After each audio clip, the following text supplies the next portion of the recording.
نبی پاک صلی اللہ علیہ وسلم کی کیفیت دن بدن تبدیل ہو رہی ہے. وہ جس کے لیے آپ کی پیدائش ہوئی ہے، جس مقصد کے لیے آپ کو کائنات کے اندر بھیجا گیا ہے، وہ نزول وحی کا وقت قریب آ رہا ہے. وہ ناموس اکبر کے آنے کا وقت قریب آ رہا ہے. نبی پاک صلی اللہ علیہ وسلم کی حالت کیا ہے؟ اب کیفیت یہ ہے کہ آپ اکثر و بیشتر اپنا وقت غار حرا میں گزارتے ہیں، تنہائی میں گزارتے ہیں. اگر گھر کے اندر بھی ہیں تو راتوں کو قیام کرتے ہیں، کھڑے رہتے ہیں، اللہ کی بارگاہ میں سجدہ ریز ہوتے ہیں.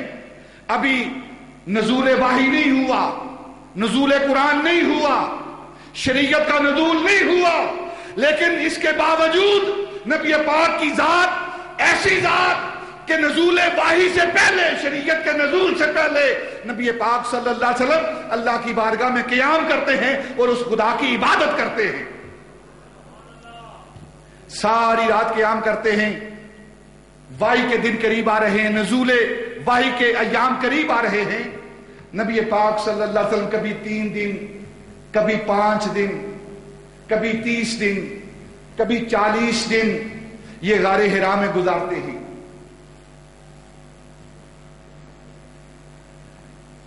ایک وقت ایسا آیا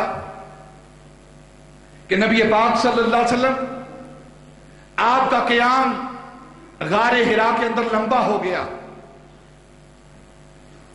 جب لمبا ہو گیا تو سیدہ خدیجہ الکبریٰ رضی اللہ تعالی عنہا ان کو یہ لمبی جدائی برداشت نہ ہوئی کہ آقا مولا کافی دن ہو گئے واپس نہیں لوٹے، چلو خدیجہ ان کی بارگاہ میں جا کر حاضر ہوتی ہے.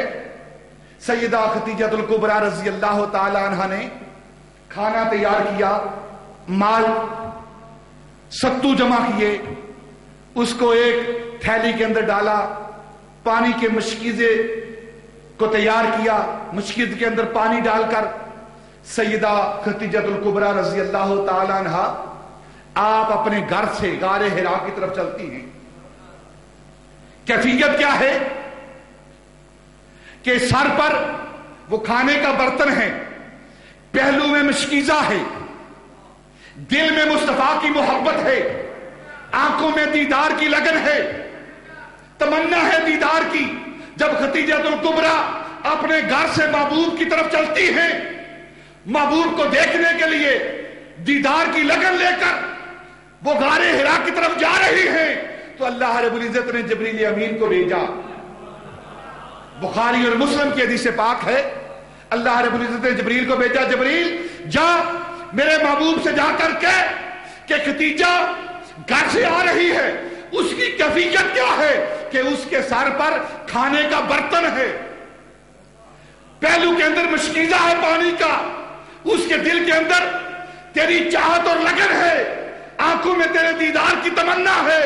خدیجہ تیرے پاس آ رہی ہے محبوب، قبل اس سے کہ خدیجہ تجھے آ کر سلام کرے، جب خدیجہ تیرے پاس پہنچے تو رب کی طرف سے خدیجہ کو سلام کہنا. قبل اس سے کہ خدیجہ تجھے آ کر سلام کرے، خدیجہ کو رب کی طرف سے سلام کہنا اور کہنا خدیجہ تو تیرا رب تجھے سلام کہہ رہا ہے. وہ سیدہ خدیجہ الکبریٰ رضی اللہ تعالی عنہا جس کو رب کا سلام آتا ہے، جس کو رب کا سلام آتا ہے. اور جب نبی پاک صلی اللہ علیہ وسلم کی بارگاہ میں حاضر ہوئی تو نبی پاک نے فرمایا خدیجہ تجھ پر اللہ اور جبریل امین کی طرف سے سلام ہو. تو سیدہ خدیجہ رضی اللہ تعالی عنہا عرض کرتی ہیں یا رسول اللہ صلی اللہ علیہ وسلم، آقا مولا اللہ خود سلام ہے، خدیجہ اس کو کیا سلامتی دے گی؟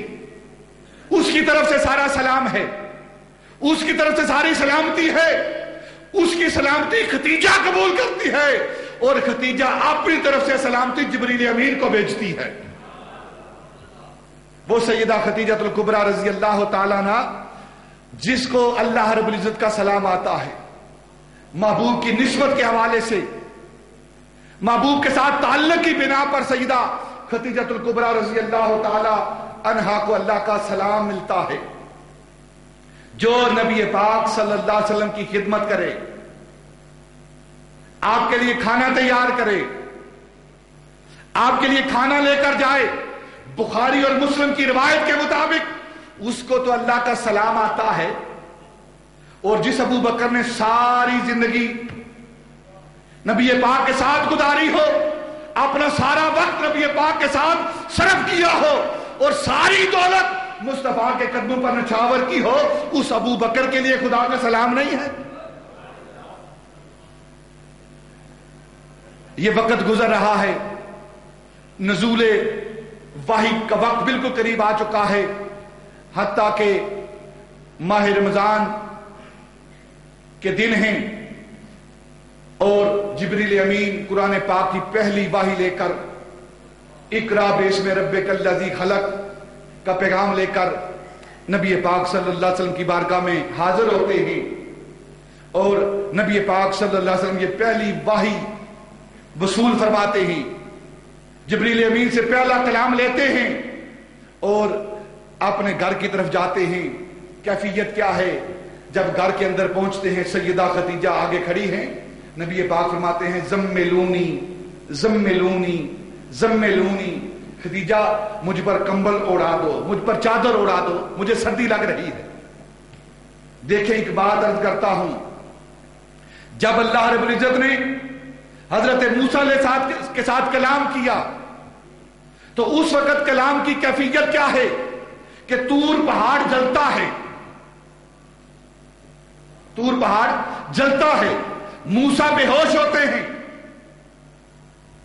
ساتھی جو ہیں وہ موت کی آغوش میں چلے جاتے ہیں، ارد گرد جتنی اشیاء ہیں اس ہیبت کلام کی وجہ سے جل کر خاکستر ہو جاتی ہیں۔ ایک رحمت کا نزول، ایک کلام موسیٰ پر نازل ہوتا ہے، ہر شے جل جاتی ہے، اور ایک کلام مصطفیٰ پر نازل ہوتا ہے، مصطفیٰ کو سردی لگتی ہے۔ دونوں کلام ہو رہے ہیں لیکن دونوں کا فیض جدا جدا ہے۔ جو موسیٰ کے ساتھ کلام ہو رہا ہے اس کلام کے اندر رب کے کلام کا جلال ہے، اور جو مصطفیٰ کے ساتھ کلام ہو رہا ہے اس کلام کے اندر رب کا جمال ہے، رب کا جمال ہے۔ اس لیے موسیٰ علیہ السلام زملونی زملونی کہہ رہے ہیں۔ سیدہ خدیجہ الکبریٰ رضی اللہ تعالیٰ عنہ پوچھتی ہیں یہ کیا معاملہ ہوا ہے، آپ چادر مانگ رہے ہیں؟ تو فرمانے لگے خدیجہ جس نے مجھ پر آنا تھا، جو ناموس اکبر آنا تھا، جس کا مجھے مدت سے انتظار تھا، آج وہ کام پورا ہو گیا ہے۔ جبریل امین اللہ کی طرف سے وحی لے کر آ گئے ہیں، وہ ناموس اکبر آ گیا ہے۔ خدیجہ تمہیں مبارک ہو، میں اللہ کا نبی اور رسول بن گیا ہوں۔ جب یہ بات کہی تو سیدہ خدیجہ الکبریٰ رضی اللہ تعالیٰ عنہ عرض کرنے لگی آپ اب اعلان کر رہے ہیں، خدیجہ تو پہلے ہی آپ کو اللہ کا رسول اور نبی مانتی ہے، اس لیے آپ اول مومن ہیں، مومنہ اول جو کہا جاتا ہے۔ تاریخ کی اگر آپ روایات کو پڑھیں تو مختلف باتیں آتی ہیں، کوئی لکھتا ہے کہ سیدہ خدیجہ الکبریٰ مومنہ اول ہیں، کوئی کہتا ہے ابو بکر مومن اول ہیں، کوئی سیدنا علی المرتضیٰ کے بارے میں، کوئی حضرت زید کے بارے میں کہتے ہیں کہ وہ سب سے پہلے ایمان لانے والے ہیں۔ تو علماء نے تطبیق کی ہے، وہ تطبیق کیا ہے؟